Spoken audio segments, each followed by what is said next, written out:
I was driving along through the United States past couple of days, and I noticed a few farmers had placed their John Deere tractors and combines and other John Deere stuff outside on the highway with a for sale sign in it. See, they're doing a little bit of a revolutionary thing. They're upset because John Deere is moving its operations to Mexico.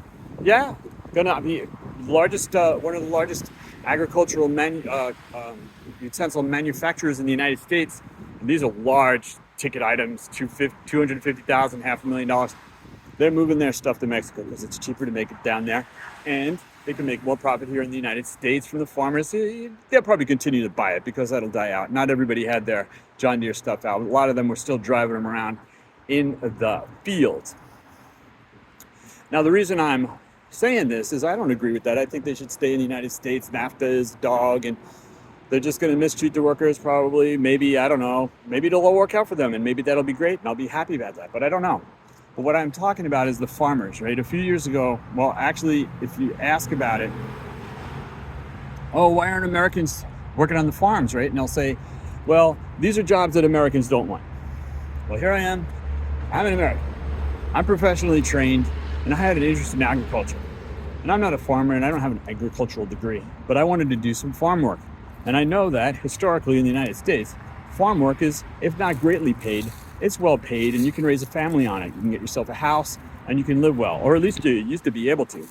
Then it turned out that, well, it started down in the South, far South, where it was easier to get the workers to come across the border through the buses. And they had contract workers that would bring the migrants in, and then the government got involved and set up migrant transfer work so that they could go back and forth. And the farmers were happy, yay. But then, the buses got bigger, the buses got faster, and the migrant workers went further north. And the job process got a little more sophisticated.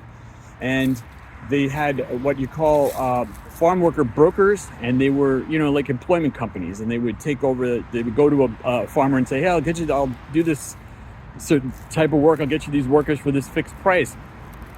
And they get the fixed price, and then the farmer pays the man. They could have 5 guys there, one guy there, 50 or 500. Only one company, one guy gets the money, and then he divvies it up.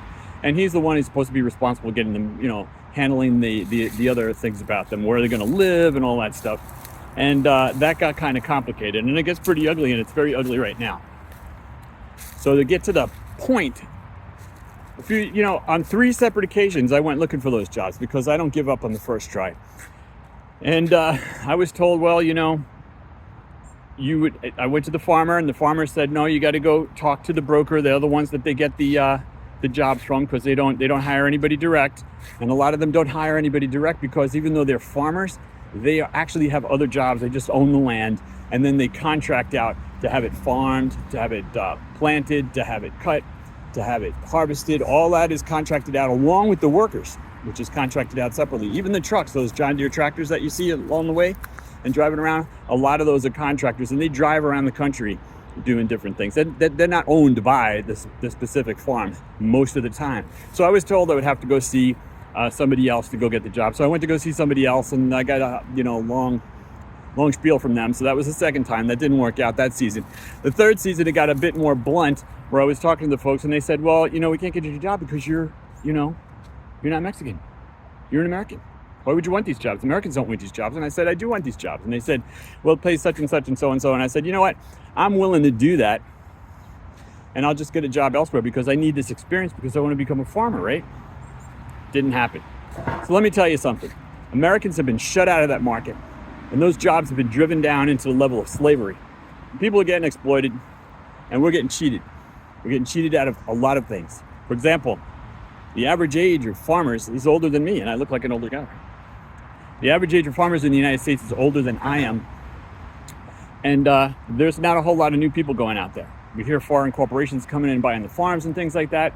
And then the farm corporations do the work and things. So someone tells you the next time Americans don't want those jobs. Americans want any jobs that they could get.